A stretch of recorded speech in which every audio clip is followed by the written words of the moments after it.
Sure. I don't know what I'm ready for, but let's go. Terry Kerr, Pacific Quorum. Strata Management comes up and they're just like, oh, I guarantee my name has flown through your office many times. Go back and share this and like get some people to settle down. Yeah, and so the easiest answer is there's not a black and white answer. They want us to do these crazy things, and like, yep, we can't. All right, so welcome back. Here we are today with a really good friend of mine, Terry Kerr from Pacific Quorum. Mm-hmm. Terry's a Strata manager. I have my Strata Management license, yes. What's your official title at Pacific Quorum? So I'm the Regional Vice President for Pacific Quorum. Okay, so Regional Pacific Quorum covers what areas? So we cover the entire province of British Columbia. I look after the entire Vancouver Island and Sea to Sky region, so Whistler, Squamish area as well, and then certainly assist with corporate work in Vancouver, Surrey, and then certainly provide some assistance to Kelowna as well. So how many stratas are we talking, like as far as say Pacific Quorum goes, and then how many are you involved with? So Pacific Quorum, the companies of Pacific Quorum would be looking after just under 1,000 strata corporations in BC. Wow. So about 75,000 doors. And then we look after around 3,500 rental properties as well. On the island, we look after just under 1,400 rental properties, or doors, if you will. Yeah. And then on the island itself, we look after 133 strata corporations, and then there's another 58 that are in Sea to Sky. So I look after just shy of 200, or a team that looks after 200. Yeah, holy smokes. So, all right, so to say that you know the ins and outs of strata would be a bit of an understatement then. You've seen it all. I've been doing it now for, going on 2 decades. Wow. Yeah. Time flies. Yeah. So you started out kind of on your own, and then it's evolved over the years? My parents actually started the company. They semi-retired from Calgary out to Qualicum Beach and started in the rental side of things through a real estate office. Yeah. In 2006 is when the Strata agents needed to become licensed, or to get a Strata Management license. Okay. And at that point in time, it was through the Real Estate Council of British Columbia. Yeah. They had the opportunity to start a Strata side of things and started that, and it kind of just progressed from there. And I came out, my wife and I came out with our kids, and we, after 2 years, I got my brokerage license. We opened up our own brokerage and then just continued to grow, and we amalgamated a couple other property management companies into our company. And then in 2021, I sold that company to Pacific Quorum. Okay. Well, cool. That's crazy how things change and the time just goes by, right? Does it feel like it's been 2 decades, or is it just kind of like it just went by? Or? There's days. The gray has come naturally from There's been days where you're like, wow, and then there's certainly days where you go back and you're like, wow, a lot has changed in that period of time. It's flown by pretty quick. Well, it's cool, and there's been a lot of changes in the strata world over the years too. One of the things that I know that, at least from our side, from the real estate side, that's had a positive impact has been depreciation reports, right? Because it seemed to be that it used to, as when stratas were up to creating their own plans, they chose with the lowest monthly cost option, right? Which led them to having shortfalls when work needed to be done. Do you think so when it comes to, and depreciation report is really can you explain that just like in the simplest form of what exactly that is? Yeah, depreciation report in its simplest form is just a guide. It's a guide or a snapshot in time for the Strata Corporation of all the assets that they're going to be responsible for caring for and maintaining. So the common property, if you will. And you're right. I mean, Strata corporations in past touted themselves as having the lowest strata fees. Yeah. And that was a badge of honor previous. And a lot of times for strata corporations, when we fast forward, that just means that they are underfunded. Right. They just don't have the funds to be able to cover the costs of the roof replacements or the siding, the envelope, the windows, those types of items. And so you fast forward several years, and the government decided to legislate the requirement of having depreciation reports in 2016.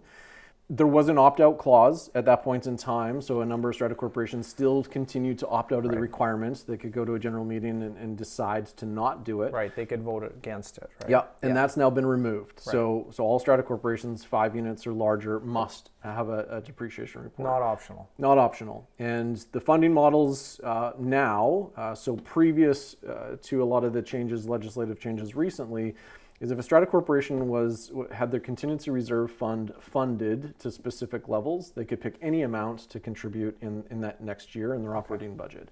The government has legislated that change where now it must be a minimum of 10%, regardless of what amount of money you have in your contingency reserve fund. So even if you were 100% fully funded, you still have to put 10% in. 10% of what number? Of your operating budget. Okay. And this is the challenge in our industry, is because effectively your operating budget is for the operational expenditures for the strata corporation, not your capital assets, and they really don't link. They don't correlate. So you can have a $100,000 a year operating budget, but you can have $25 million worth of an insured asset. Right. And so you're only going to have to put $10,000 in. Right. So it's something, but maybe not enough. Yeah.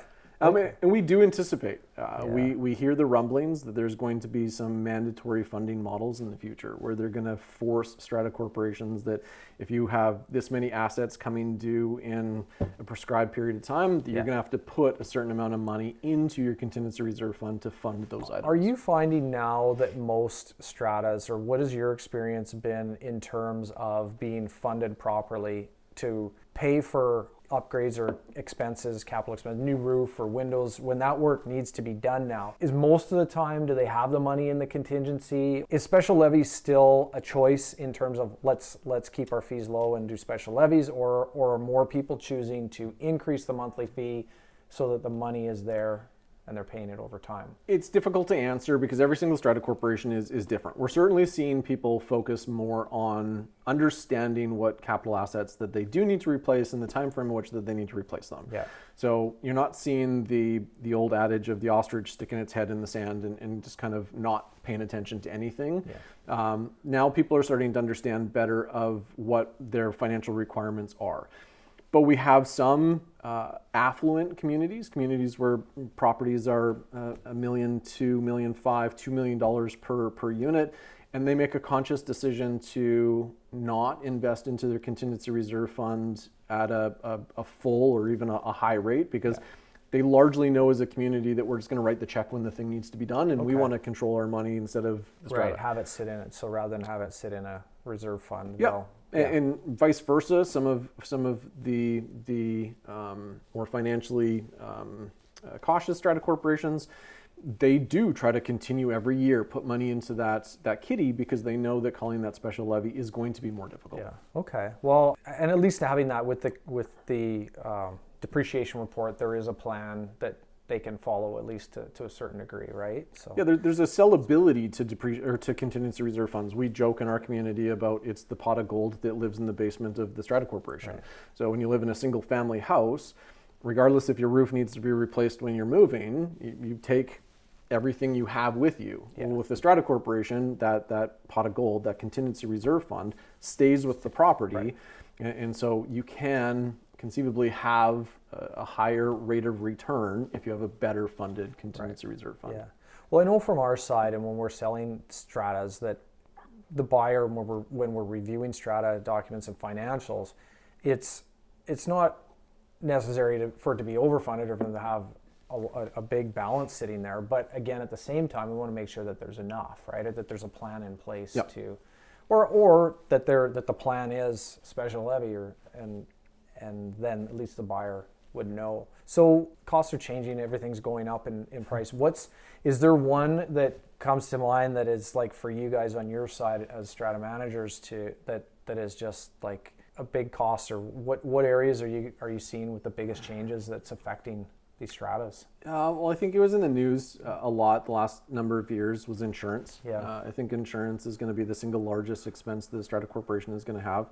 And with the market, and with insurance is a world market, and so depending on what's going on in the world can have effects here and on those policies, and they can be significant. I mean, we have strata corporations that pay $250,000 in an insurance policy a year, and when that's going to go up by 10 or 12%, those can be big numbers. Yeah, and can affect their strata fees. So that's typically one, but labor costs. Generally, labor costs over, the last 10 years have dramatically changed. You can't go and get your housekeeper or the person that's going to do the hallways of a building for $12 or $15 an hour. You can't go and hire your landscaper for $22 an hour. So labor costs for everything have gone up, and it's just put more pressure on strata corporations. And then you said the advent of having depreciation reports, electrical planning reports, those things legislated against the strata corporation are effectively adding costs. So there's not as many surprises, but there's general increases that keep coming. Yeah, that's right. So when it comes to insurance, and this is a big one, and there's a lot of confusion in this, at least in our world on the real estate side, but so poly B plumbing. Now, where this is, there are buildings and there's townhouse complexes and whatnot. They've got the poly B. It's there. Yep. And so if I'm a buyer looking to purchase in one of those developments, we know there's poly B there. The strata has insurance, and there's poly B still in my unit, but it's in the walls. Yep. So who's actually responsible for the poly B? Like, where does it stop, or is there, if it's in the walls, is it all on the strata corporation, or is it on the unit owner? Yeah, and so the easiest answer is there's not a black and white answer. Okay. It depends on the strata corporation. So if it's a barrel land strata corporation, or if it's a conventional building scheme strata corporation, if it's multi-storied, if it's a townhouse. So it really depends, because the demarc location of property is the midway point of the structural wall. So between one strata lot to the next strata lot, there is no common property. It goes from strata lot, that midway point, to next strata lot. So it depends on what's happening there. Okay. If that plumbing is supplying water, or whatever the services are, the chutes, ducts, what have you, are supplying services to multiple units, then it's going to be a common property, and it's typically going to be looked after by the strata corporation. If it's internal to the unit, so if it's underneath your kitchen sink, then no different than your dishwasher or the light bulbs inside of your unit, that's your responsibility. However, insurance companies for strata corporations are starting to push that ship. And so they're starting to say, we're not going to write your insurance policy in the next 24 months if you haven't changed your poly B.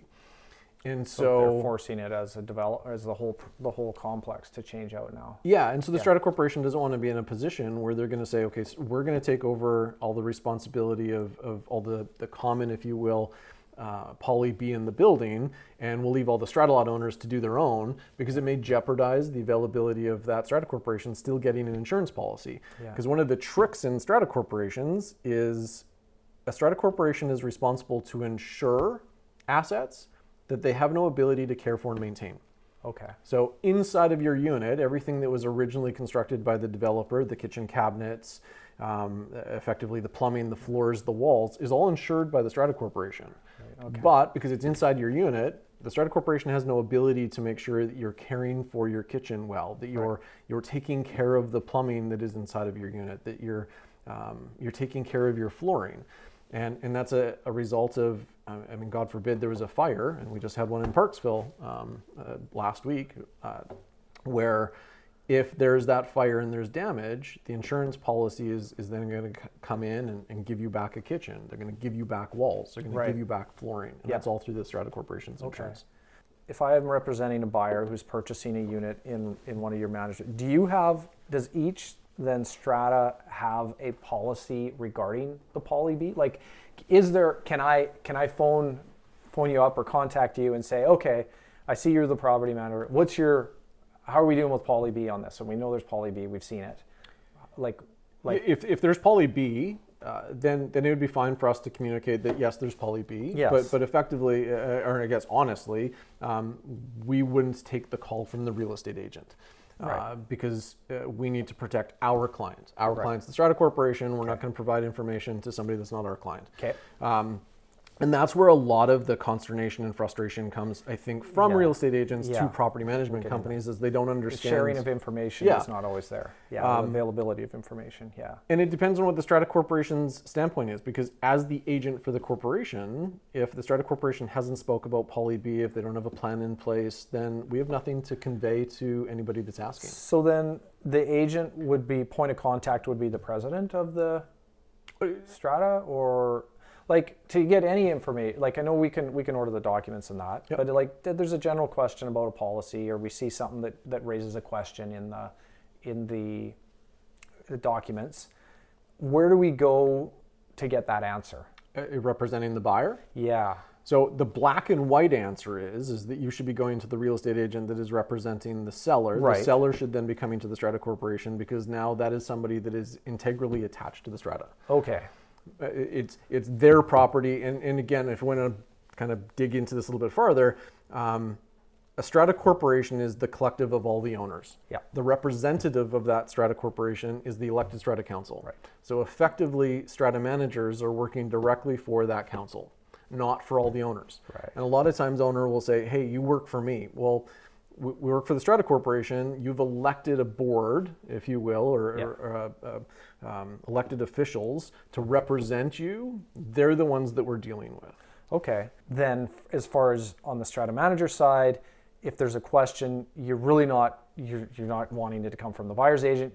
The seller would be the one, so the direct channel, get the question to the seller. Yep. Sellers are going to be the ones that are going to be in contact with Strata management to get answers and then flow that information back. So because the answer may have to come from the council because there may not be an answer that has been formulated yet. Yeah.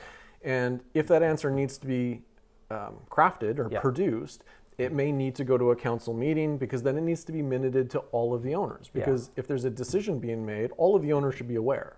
So if there was a decision regarding Poly B that a buyer wanted to know a question, it came to the seller's agent, that came to the Strata management, that then came to the council, obviously the steps, and there wasn't a decision yet made, then it may need to go onto the next agenda. And we know that that becomes a challenge for somebody that is trying to buy because their time frame may not align with the Strata Corporation's time frame. So this is new information to me, or I didn't realize that this is good to know. Yeah. Because I'm going to advise the agents in our brokerage to, if they're a buyer's agent, stop calling the Strata and expecting that you're going to get any information. Like, just stop that. Go through the proper channels if you want to get the information. And then the other side of it, we need to educate the listing agent to know that it's their responsibility to get that information through their seller. Yeah. And that's the proper channel, because there is frustration, because it's like a buyer's agent. I'm trying to get information. Nobody's calling me back, or I don't know what to do, and they're frustrated, and that they're not even asking the seller's agent or the seller to get the information. They're trying to go direct to you guys, and you're not in a position to be able to. I have one sitting on my desk right now because the Strata Corporation is working on bylaws, and we know that we've had a conversation with our client, the Strata Council, but it's not public to all of the owners yet because it's really early and it's going to be a part of the next meeting. Yeah. Well, the buyer's agent is like, I just need you to give me this information because we want to wrap up and have our conditions done. I'm like, well, but it's not public information yet. Right. And that would be no different than a real estate agent knowing what a seller was willing to take for a property and like, just tell me what the lowest number is going to be. Yeah. And I'm like, well, you're never going to tell that information. That's right.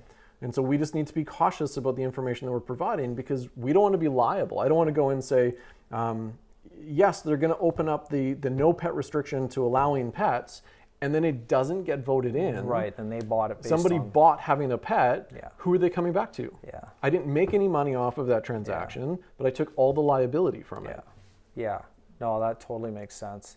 So when it comes to bylaws, like, is there enforcing bylaws? Do you see, like, there's this, and you hear this sometimes, well, the bylaw is only there to be enforced if it needs to be enforced. And so we'll hear people, they're like, well, that person has 2 cats in their unit and nobody cares, so the 2 cats are fine.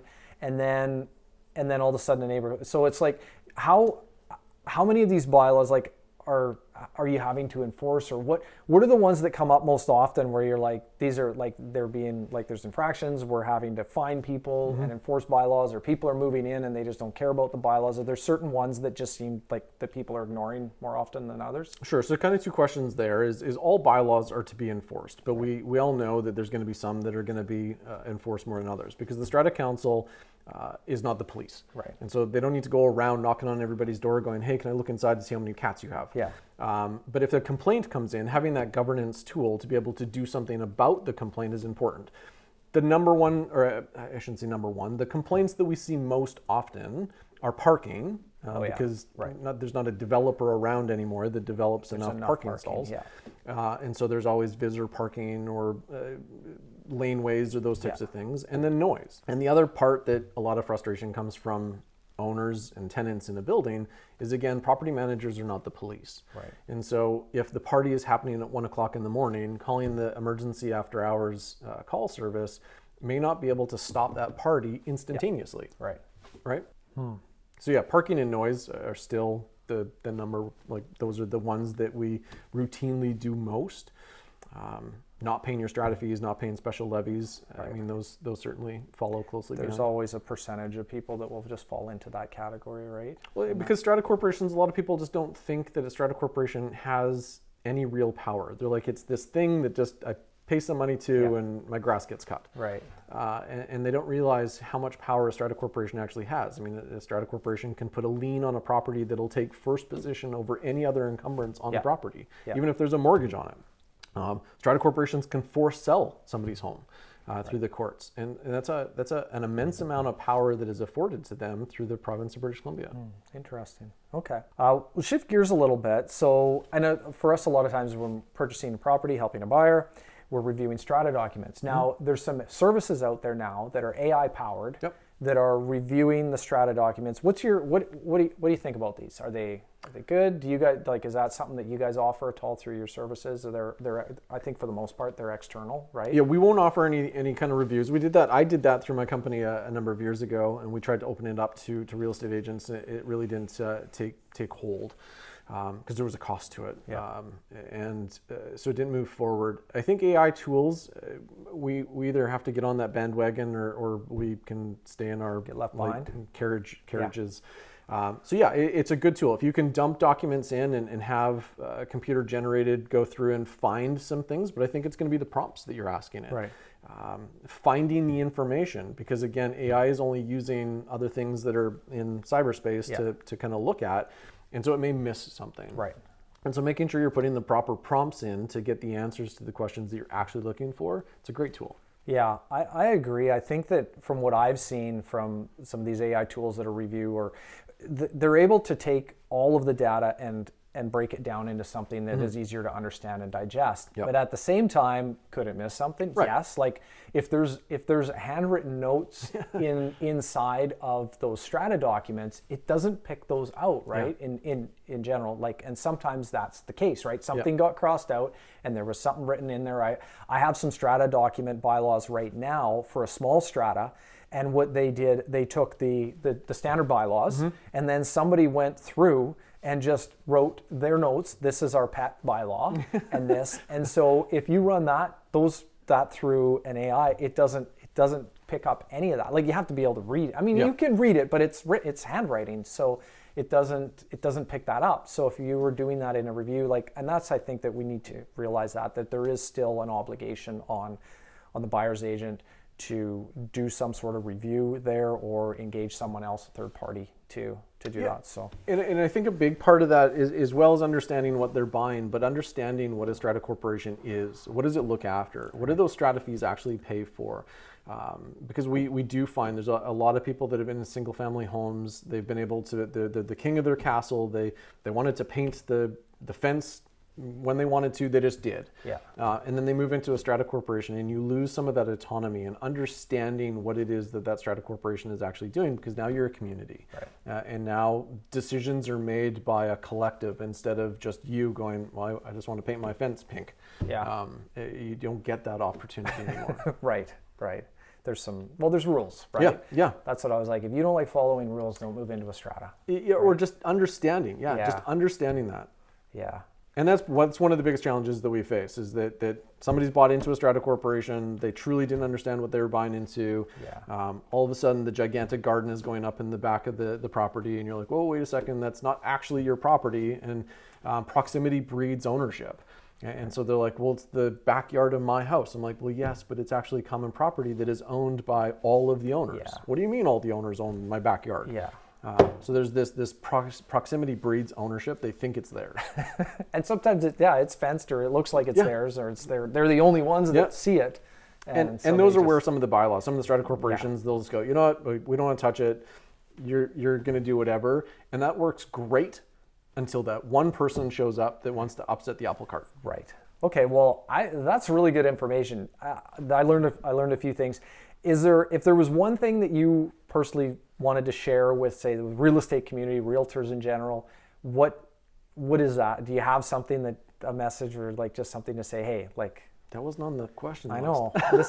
This is a Yeah, it's trying to do away with the stigma that when questions are being lodged to property managers, specifically from the buying agent, that we're intentionally just not answering them, or that we're trying to frustrate their deal, or we're not trying to assist them with getting their conditions dealt with. Yeah. It's a lot of times they're putting us in a position where they're asking us questions that our client hasn't made a decision to, or it's not public yet, and so therefore we can't give them that information. Right. And I understand the frustration. They're like, I just want to close this deal. I get the benefit of closing the deal for a real estate agent, but they're asking us to do something that we can't do.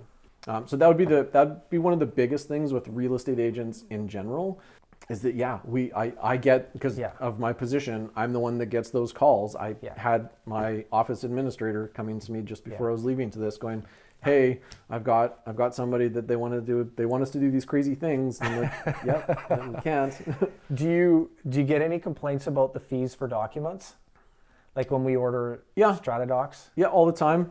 It's one of the biggest things. There's the rush fee, right, or whatnot, and realtors are notorious for leaving things to the last minute. I see that. Yep. But at the same time, so from our side, and agents will say, well, it's a PDF document. Mm-hmm. Why do I have to pay more if I need it in less time than why does it get less expensive the more time the document should be just there, attach it, send it to me. Yeah, and so, I mean, we'll kind of talk about our, it's not really a dirty secret, but because the government has not changed the costs for Form Bs and Form Fs effectively since the Strata Property Act was created from the Condominium Act, so $15 and $35 for the respective forms. Right. And the forms have grown in size and complexity significantly over that same amount of time. And now there's a lot of liability that is attached to it, that if as a property management company, if we provide incorrect information, we miss something, there's a liability standpoint there.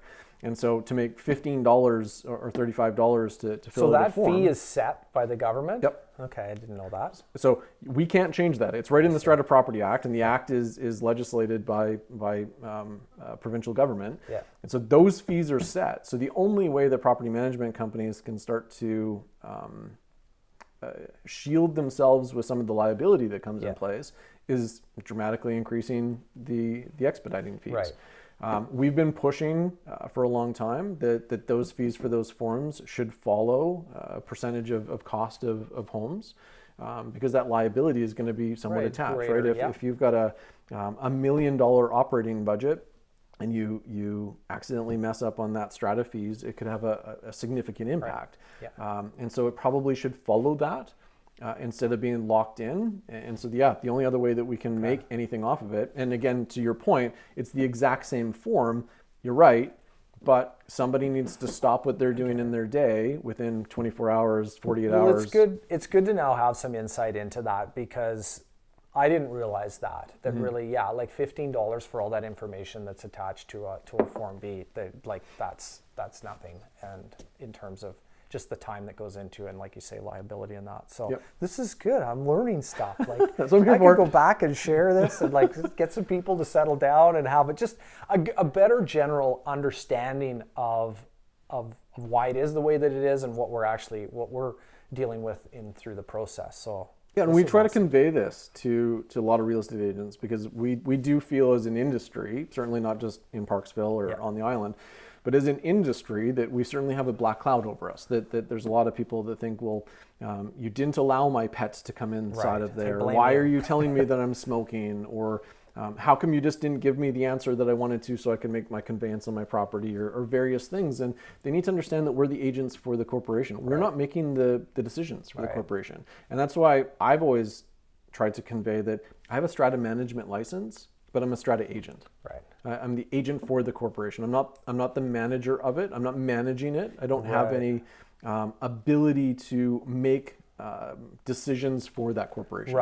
Right. So you give guidance and you use your knowledge and experience, but ultimately the decisions and things are getting voted on by the council and the members of the Strata. Yeah, they're to provide guidance and advice so they can make as informed decision as humanly possible based on the information that they have in front of them at that point in time.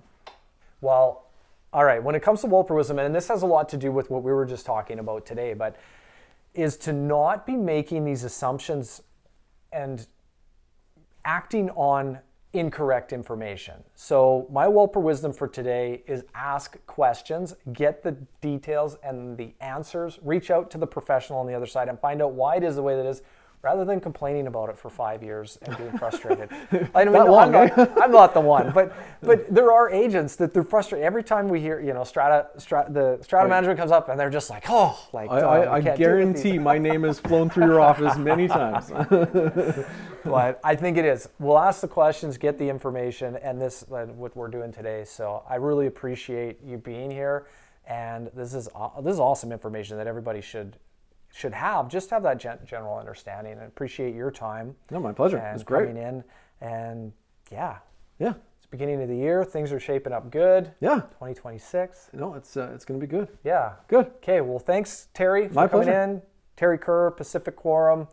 Great information, and thanks again for watching. Perfect. Thanks.